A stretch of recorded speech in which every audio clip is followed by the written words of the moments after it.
প্রিয় শিক্ষার্থী ও চাকরি প্রত্যাশী বন্ধুরা, আসসালামু আলাইকুম। আজকে আমরা কাল্পনিক সংখ্যা নিয়ে আলোচনা করব।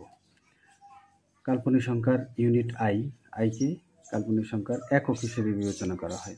আমরা জানি সংখ্যাকে প্রধানত দুই ভাগে ভাগ করা হয়েছে, রিয়েল নাম্বার, ইমাজিনারি নাম্বার।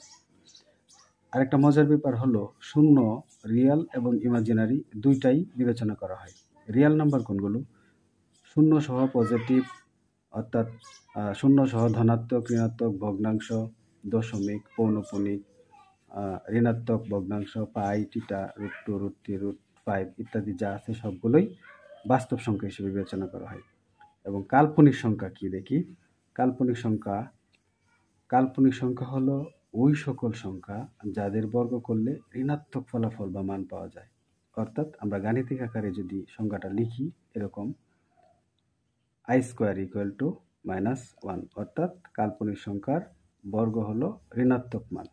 সংখ্যাটা আমরা ভিন্নভাবে বলতে পারি যে ঋণাত্মক সংখ্যার বর্গমূলই কাল্পনিক সংখ্যা। আশা করি তোমাদের কিছুটা হলেও উপকার হয়েছে। যদি ভালো লেগে থাকে লাইক কমেন্ট করতে ভুলবা না। Thank you.